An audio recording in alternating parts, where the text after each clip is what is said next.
My reincarnated wife married her old flame, but 10 years later, she was consumed by regret. I rescued my wife, Scarlett Miller, from a massive fire, an act that left me blind while my parents perished in the flames. Scarlett vowed to take care of me for the rest of my life, but just 1 year later, Scarlett resented me, seeing me as nothing but a burden. One day, on my way to the hospital, an accidental fall miraculously restored my sight. I rushed home, eager to share the good news, only to find her entangled with her old flame, Ethan Hayes. I overheard their conversation. "That fire didn't kill Sincere Clark back then," she said. "Even though he's blind, all the inheritance is still in his name. He has to die." "All right," Ethan replied. "I'll poison him tonight, don't worry." That night, Scarlett and I both drank the poisoned wine. We died, only to both be unexpectedly reincarnated back at our wedding ceremony. 10 years later, at a birthday banquet, I stood with my arm around my fiancée, Victoria Beaumont. Scarlett, however, was in the crowd below, questioning me. "You said you would love me forever. Does that still count?" Chapter 1. Scarlett Miller and I were both reborn at our wedding ceremony. Facing all of Scarlett's relatives and friends offering their blessings, I felt nothing but contempt. Instead, I turned my head, looking with disgust at Scarlett beside me, and then down at her old flame, Ethan Hayes, in the audience. The two of them were exchanging glances, making eyes at each other. I ripped off my tuxedo jacket, threw it violently onto the floor, and spat out, "The wedding is off. I will not marry Scarlett Miller. We are officially breaking up." Hearing this, she wasted no time, rushing down from the stage, grabbing Ethan's hand and declaring, "We are officially getting married. I refuse to marry a useless waste." The relatives and friends stared at me in disbelief, whispering amongst themselves, "What just happened? Everything seemed fine a second ago." Sincere Clark must have finally grown a conscience, realized he did something terrible to Scarlett, and decided to run, right? Finally, he's out. He was never good enough for our Scarlett anyway. Good riddance. After being her lapdog for years, almost thought he'd made it. Looks like he just got dumped. I listened to their sarcasm and scorn, lowering my head in silence. It wasn't worth wasting my breath arguing with a bunch of fools. Then, I walked straight towards the main entrance. Scarlett's parents, David and Helen Miller, immediately blocked my path, saying anxiously, "You can't leave. What will happen to Scarlett? Are you calling off the wedding?" I let out a cold snort. As I lifted my head to retort, I saw Scarlett had already pulled Ethan onto the stage. They were exchanging vows, and she placed the wedding ring I had prepared for her onto her finger. She pointed at me and yelled, "Get out of my wedding right now. You're not welcome here." The officiant seized the moment, announcing, "Let's invite the bride's parents to the stage to say a few words." Her parents shot me a glare, listened to Scarlett, and stopped trying to block me, heading towards the stage instead.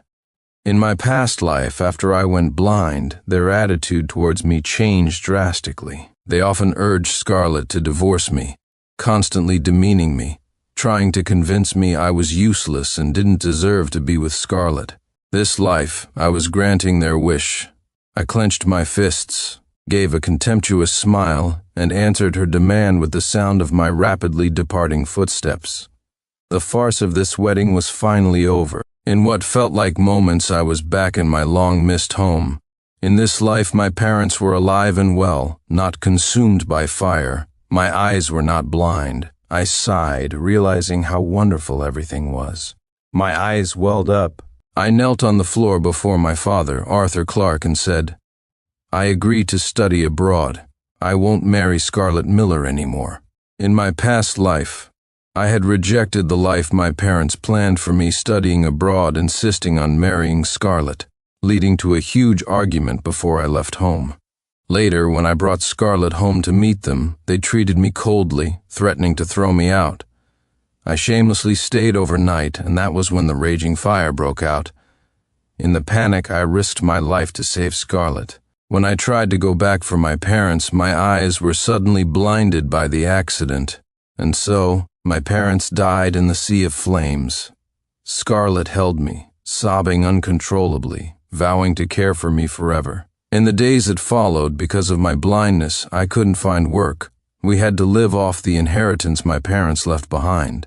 Barely a year passed before Scarlett started seeing me as a drag, often complaining, having to wait on a blind man. When will this life ever end? If it weren't for the money he has left, I wouldn't suffer through this with him. Even though I felt immense resentment, I didn't dare show it, letting her complain. After all, my blindness was my fault, otherwise we wouldn't be living like this.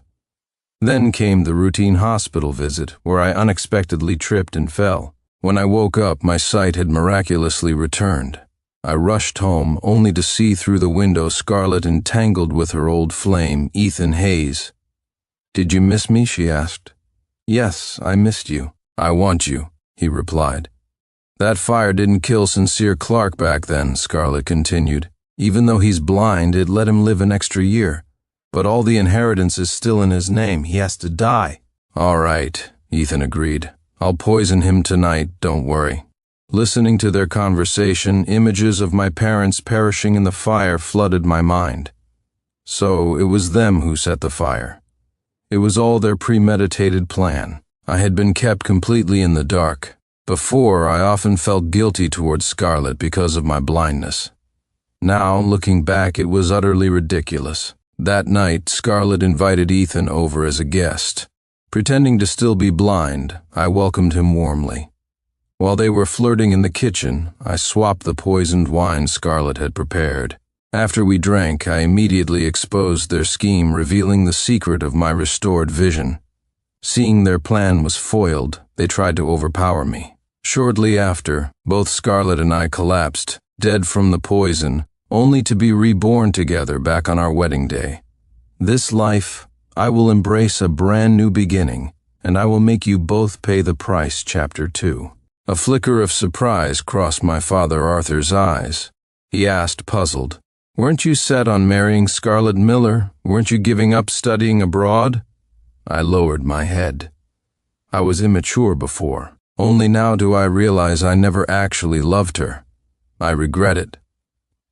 My father frowned, pointing at me sternly. "This is nonsense. Do you think marriage is a game? Where's that determination you had before?" "Now you know regret." My heart trembled. I didn't dare argue back. I recalled my previous life, the adamant promises I made to my father. "I will marry Scarlett Miller. I won't study abroad. You can't stop me." My mother, Eleanor Clark, held my hand, trying to dissuade me gently. "Don't be impulsive. Marriage isn't child's play. Besides, what's so great about her that's worth all this?" I had violently shaken off my mother's hand, shouting, "Whether she's good or not is none of your business. I like her, and that's enough." My mother staggered back, collapsing onto the floor, staring at me wide-eyed.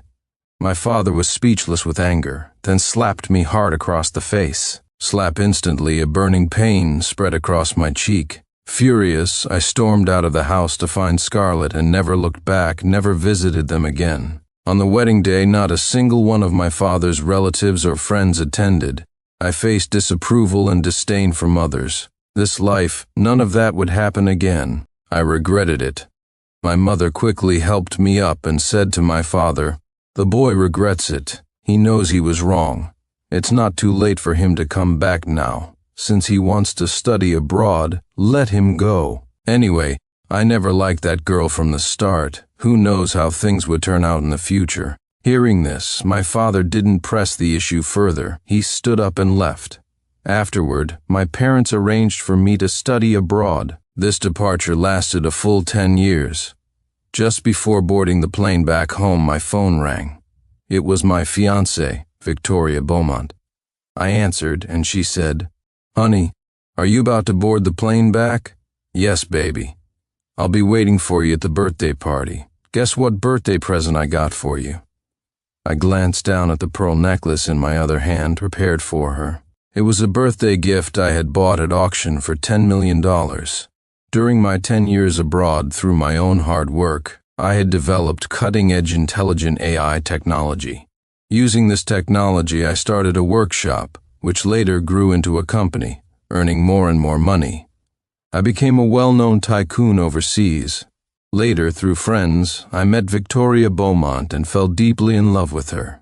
You coming back is the best gift for me. Love you. Wait for me. I'm coming back. Okay. Passengers for flight 368, please proceed to boarding. Departure is in 10 minutes. After hanging up, I stepped onto the plane heading home. Chapter 3. At the birthday banquet. Scarlett Miller, dressed in an evening gown and arm in arm with Ethan Hayes, entered the hall, drawing the attention of the guests. Ethan had started his own company over the past 10 years, and most people at the banquet had done business with him. Scarlett had become the typical wealthy wife, her days mostly consisting of dining and leisure. Upon seeing them, someone holding a glass of red wine approached, eager to flatter them. Mr. Hayes himself graces us with his presence. Forgive us for not welcoming you properly. So this is the famous Mr. Hayes, truly distinguished. I hope we have the chance to collaborate sometime. Mrs. Hayes, you look more beautiful every day, Mr. Hayes is truly fortunate to have married such an understanding woman. Mrs. Hayes and Mr. Hayes are such a perfect match, made for each other. What hope is there for us single folks?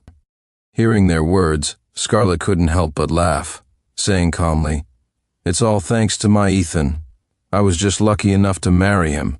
Ethan became even more arrogant, saying smugly, We were invited here by the Beaumont family this time. In the future, my company will also be representing their latest intelligent AI technology. We'll be counting on you then, Mr. Hayes. Hearing this, their eyes instantly lit up, bowing and scraping as they said, When the time comes, if you need any help from our companies, we'll be at your beck and call. A smirk played on his lips as he accepted a glass of wine. Well, if you insist. As they were chatting happily, one person teased, Mrs. Hayes must have had many suitors back in the day. Yes, how did you have the sharp eye to choose Mr. Hayes? I heard that someone courted Mrs. Hayes for a long time, almost got married. I think his name was Sincere Clark, right? He must deeply regret it now, mustn't he? Hearing the name Sincere Clark, the smile vanished from her face, replaced by a pale, livid expression. Ethan, standing beside her, his face hardened, turned to look at Scarlett, remaining silent. The atmosphere instantly chilled. The person who asked the question realized their mistake and quickly tried to smooth things over. He must have done something terrible to Mrs. Hayes, so he got dumped.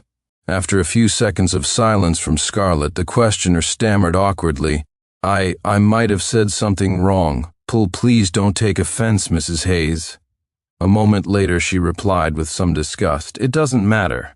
Everyone encounters a few scumbags when they're young. Thankfully, I came to my senses back then. Besides, he's just an insignificant nobody. Haven't seen him in 10 years. Maybe he's rummaging through garbage now. Ethan let out a snort of laughter. The guest quickly forced a smile, picking up the thread. Mrs. Hayes is right. Otherwise, how could she have ended up with Mr. Hayes? It's fate. Scarlett offered a polite smile but didn't continue the conversation. Suddenly, I opened the door and walked in. Her head naturally turned, and she saw me. She slowly walked towards me. I looked up, surprised to see her again. The world is vast, yet at this moment it felt incredibly small. Following the principle of out of sight, out of mind, I turned to leave, but she called out to me, sneering. 10 years and your fashion sense is still terrible. Haven't improved much. Just looking at you is disgusting. Did you take a wrong turn? The trash dump is down the street, turn right. She scoffed, her eyes filled with mockery. I gave a slight dismissive smile, spreading my hands. I was invited. Sorry to disappoint you, but I don't collect trash.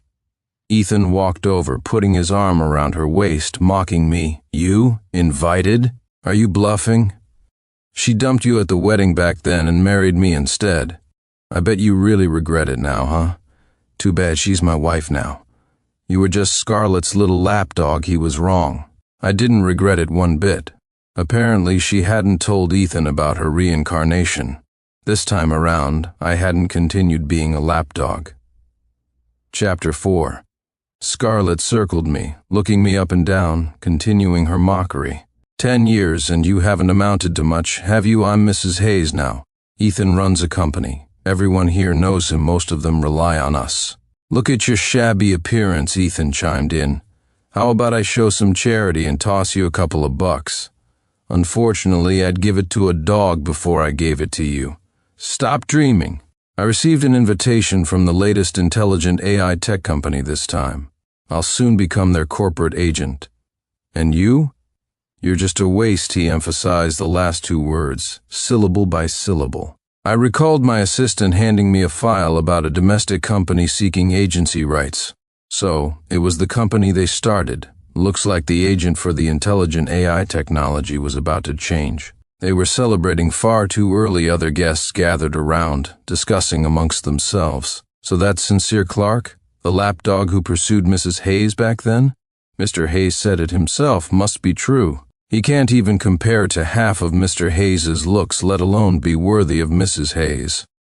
Exactly how could someone like him end up at a birthday banquet hosted by Mr. Beaumont? He must be lying. As I listened to them and was about to retort, Scarlett interrupted, drawing my attention by flaunting the pearl necklace around her neck. Her eyes shone with triumph, a smirk playing on her lips as she continued, "You've never seen a necklace like this. Have you let me open your eyes today? This is the 10th anniversary gift Ethan bought for me overseas for $3 million. You couldn't afford it in your last life, and you definitely can't afford it. In this one I suddenly remembered the last life. She wanted to give a ring to a friend and argued fiercely with me about it. Because my parents had just passed away, I didn't agree. But she secretly used our funds to buy the ring anyway and gave it straight to Ethan Hayes. He then flaunted it on social media. Thanks to my bestie for the Valentine's Day gift. She really thought I was an idiot who knew nothing. When I confronted her at home, she accused me of overreacting, saying it was just a gift and nothing happened. We had a huge fight over it. This life, whether I could afford something or not, was my business alone. It wasn't her place to dictate. I looked closely. The necklace around her neck was identical to the birthday gift I had prepared for my fiancée, Victoria Beaumont. I immediately concluded that the one she was wearing was a fake. The auction house staff had explicitly stated that this pearl necklace was unique. A second one couldn't possibly exist, and I had already had mine professionally appraised. It was genuine. Ethan had deliberately bought a fake to deceive her. A 10th anniversary gift, how laughable, I snorted coldly. A mere $3 million? Especially for a fake? What's there to brag about, what? Scarlett frowned. Are you blind? Spouting nonsense, what rubbish are you talking? Ethan shouted, sounding a little flustered. I asked a friend to buy this pearl necklace. It's one of a kind. It can't be fake or not, only you know in your heart. I shrugged nonchalantly. Seems like in your eyes she's the easiest person to fool. He strode over and grabbed my collar. Don't look for trouble here or I'll make you pay. Even if I beat you senseless, I can afford the compensation. Others saw the commotion. Not wanting to make a bad impression, Scarlett quickly intervened, pulling him back and giving him a meaningful look. After he released me, I brushed off my clothes and muttered, "So dirty." What did you say? Just then, the host of the birthday banquet, Richard Beaumont, stepped onto the stage. The room instantly fell silent. He spoke warmly. Thank you all for coming to celebrate my daughter's birthday banquet. You are all leaders in your respective industries. I hope for your continued support in the future. Next, I'd like to invite someone to the stage to speak. He is also my daughter's fiancé for this banquet. He's going to invite the fiancé on stage now, I murmured under my breath, taking a deep breath.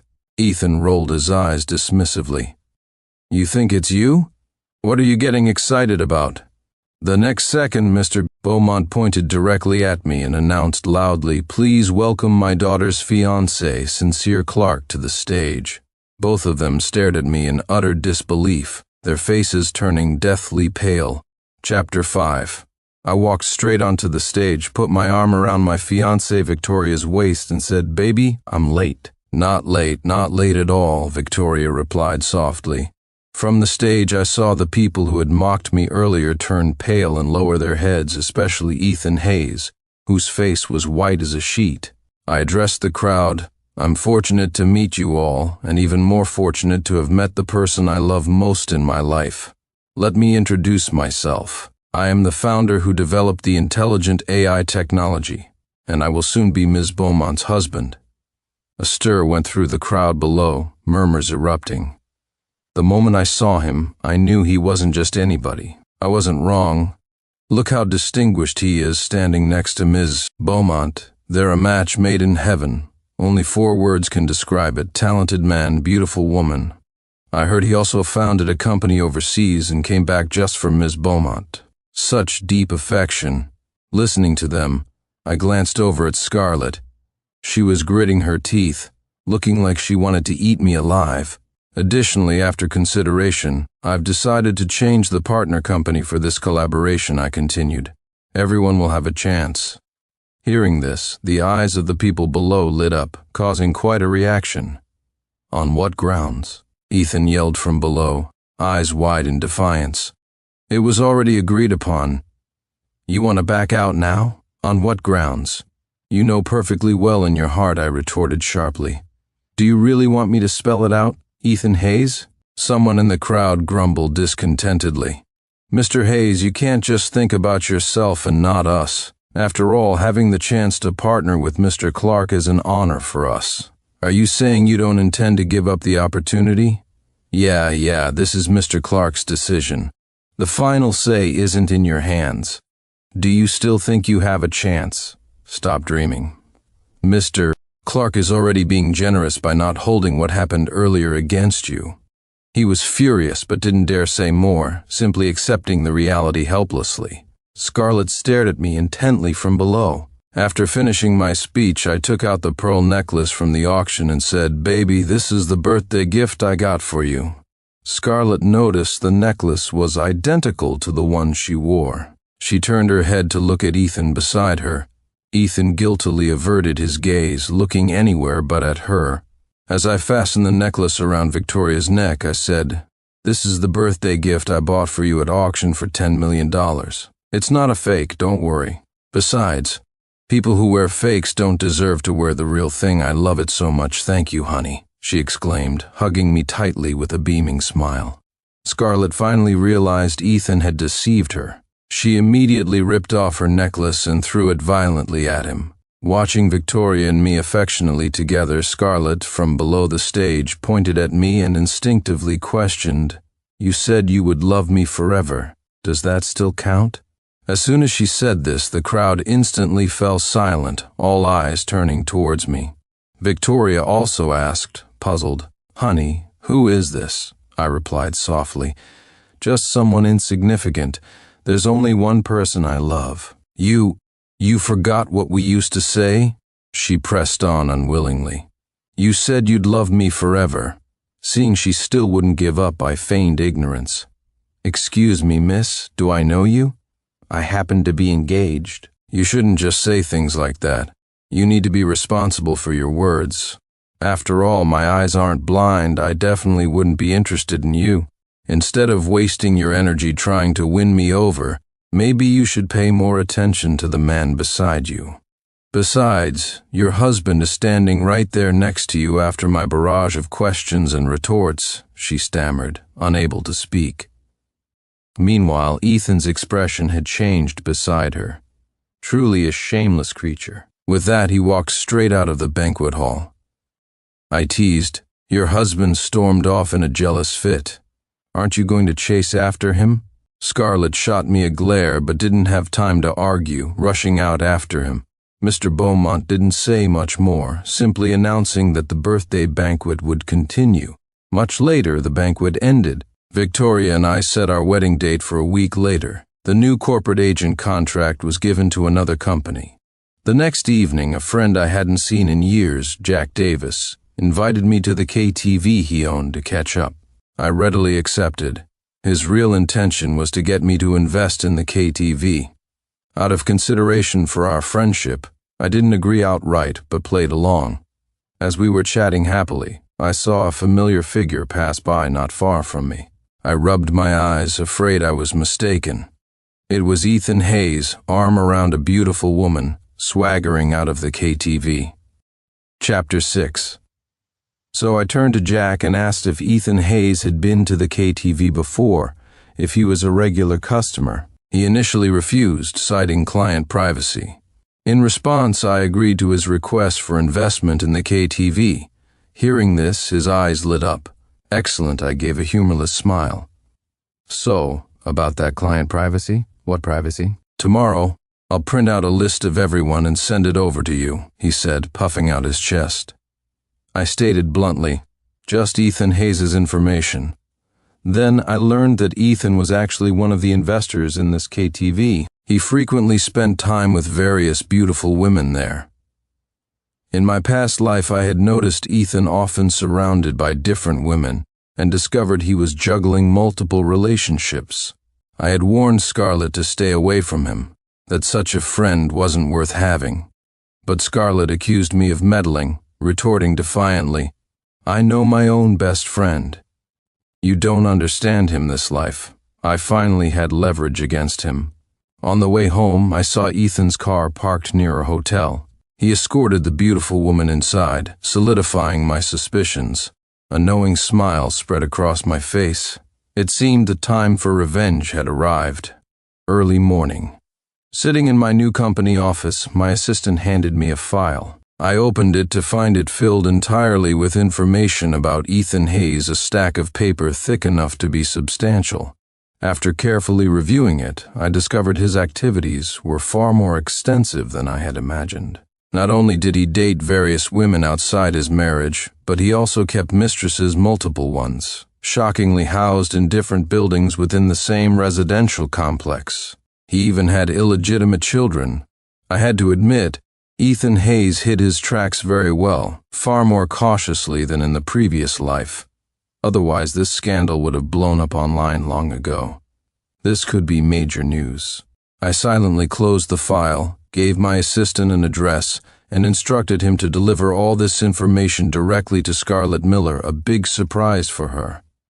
In the last life, she didn't believe me and cheated on me with Ethan. This life let her clean up her own mess. Knowing her, she would investigate thoroughly.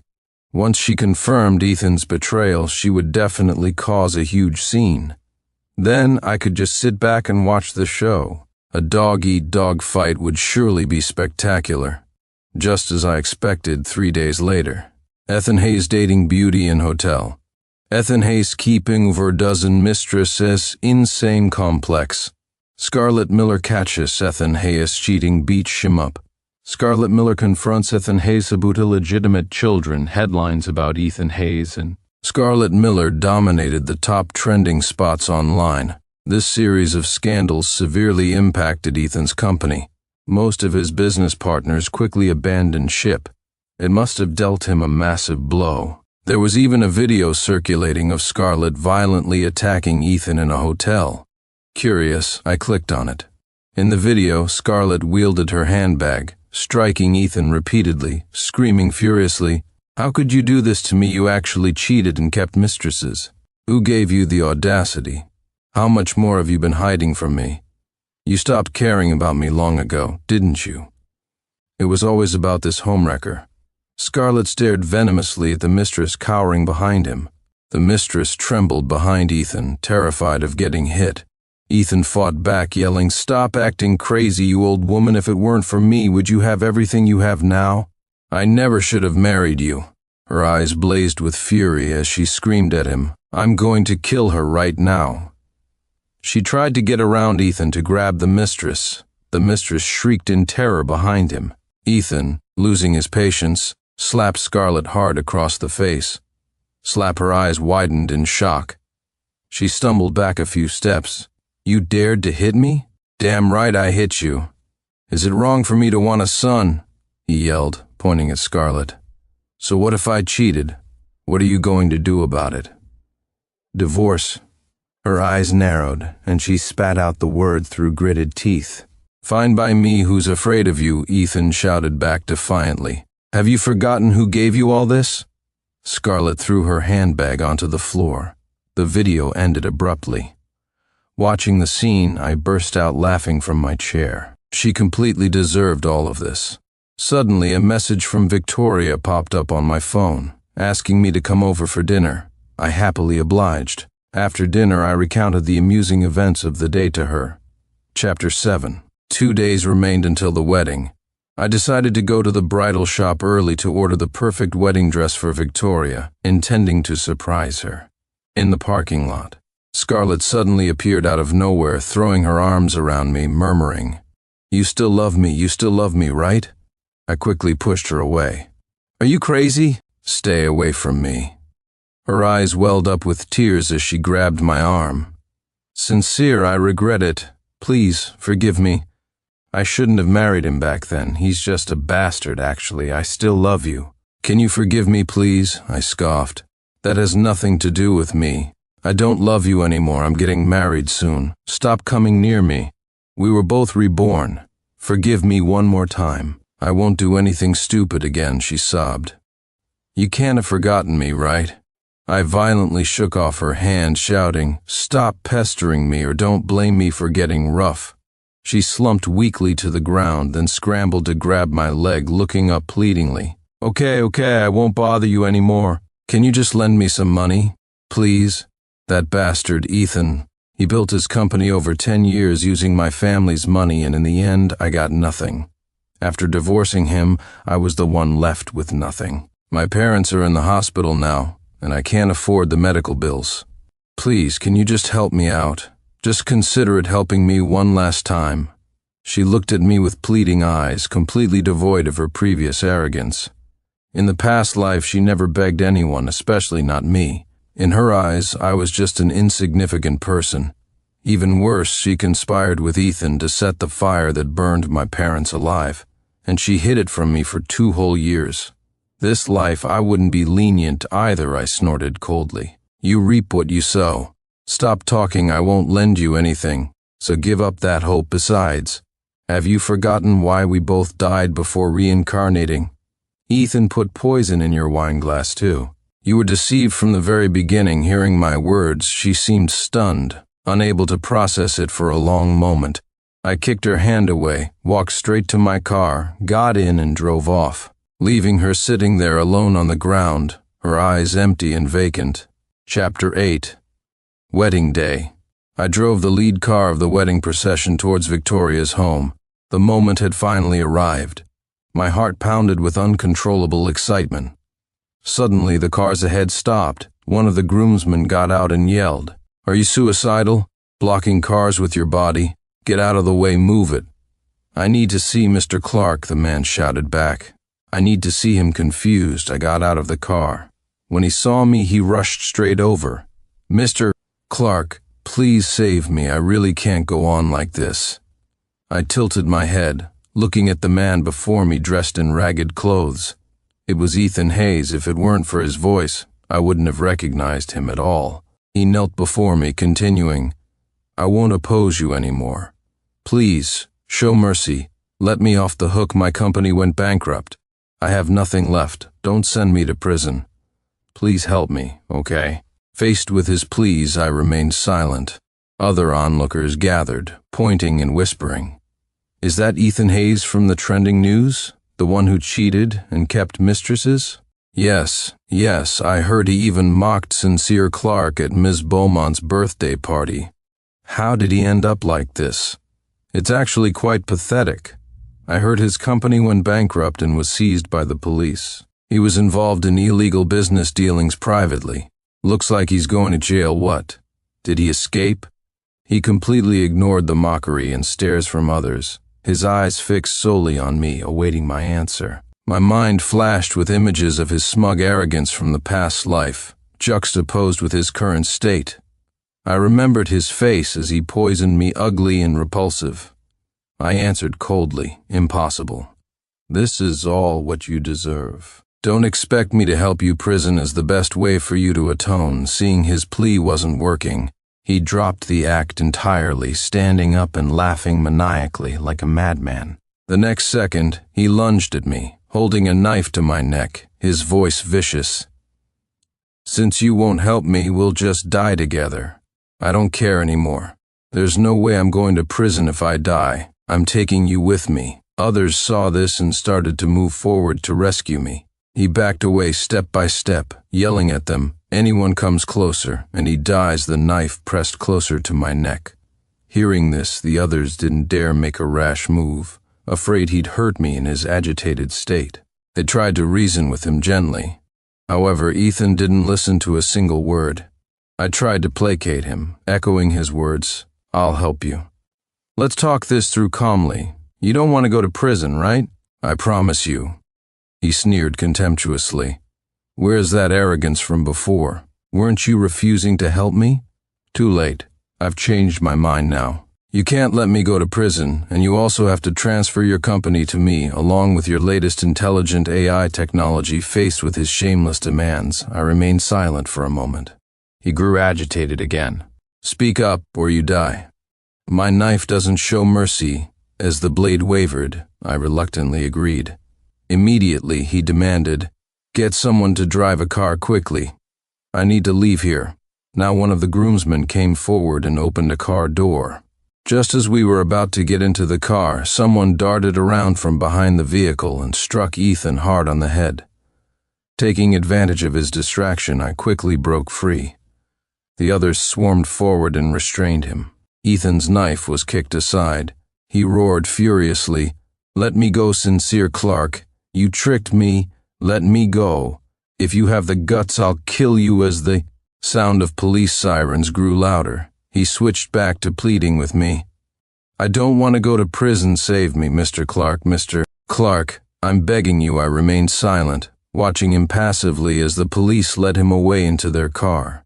In what felt like no time, I was at the wedding ceremony. Everything proceeded smoothly. "Do you take this handsome man to be your lawfully wedded husband?" Victoria looked at me deeply. "I do. Do you take this beautiful woman to be your lawfully wedded wife?" I looked at her deeply. "I do." Epilogue. After the wedding, Victoria and I went on our honeymoon trip.